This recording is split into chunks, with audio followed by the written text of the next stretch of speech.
झुले उंच माझा झोका.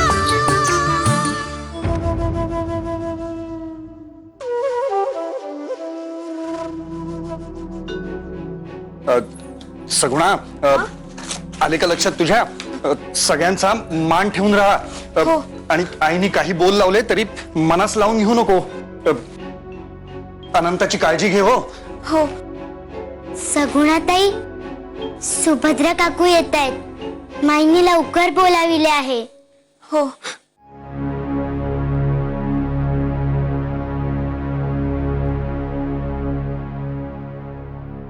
रावजी दादांनी सगुणाताईंचा हात अगदी घट्ट धरला होता आणि मग पिरगळला. तरी पण सगुणाताई हसतच होत्या आणि रावजी दादा सुद्धा हसत होते. ही वेळ आली आहे ना, ती आपल्या दादाचे डोके फिरले म्हणून. यमुनेचा यात सुद्धा एवढाही संबंध नाही हो. ती आहे लग्न करून तिच्या सासरी. तेच तर म्हणते मी, यमुना वंसनचे लग्नच कारणीभूत आहे या सगळ्यास. आधी वय वाढेपर्यंत घरात बसवली आणि मग लग्नाची अशी काही घाई केली की काय विचारता. आणि त्यावेळी मोठ्या मामांजींना अगदी चलाकीने खड्यासारखे वगळले. अगो सरस्वती, तोच राग काढतायत ते आपल्यावर. माझ्या नारायणाला धुळीने भरलेल्या या शेत घरात राहावे लागते. मी तर म्हणते माझी हाय लागेल वंसांना. भरल्या घरातून रस्त्यावर येतील ते एक दिवस रस्त्यावर. काय बोलतेस?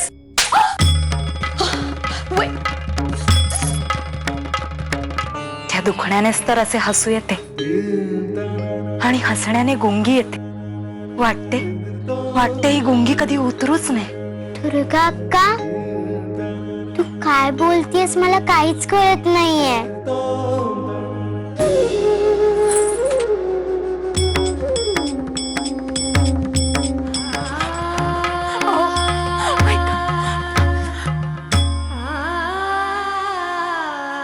दुर्गे, आज तर हद्दच केलीस तू.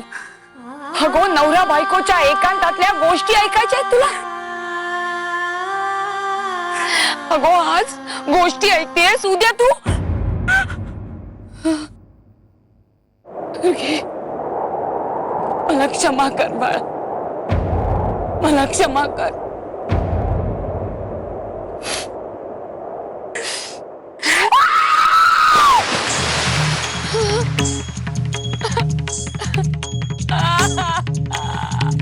आज घरच्या ऐवजी कचेरीत भेटण्याचे कारण म्हणजे आम्ही आमच्या खटल्याची सर्व कागदपत्रे सोबत आणली आहेत. केवळ कायद्याच्या चौकटीतून काही सल्ला मिळाला.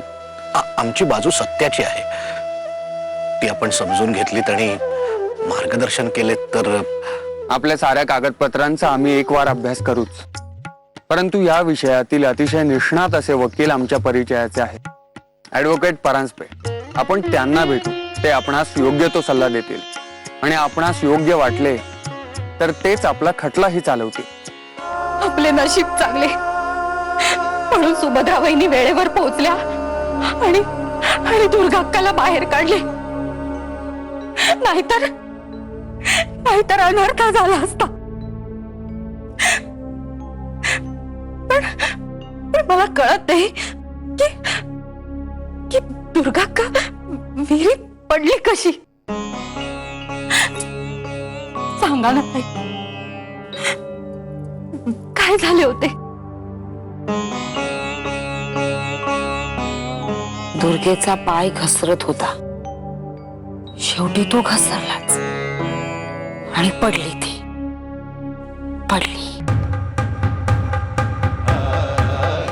दुर्गा अक्का, मी हात सोडून देते ना, थोडी ऊब मिळेल, बरे वाटेल तुला. ते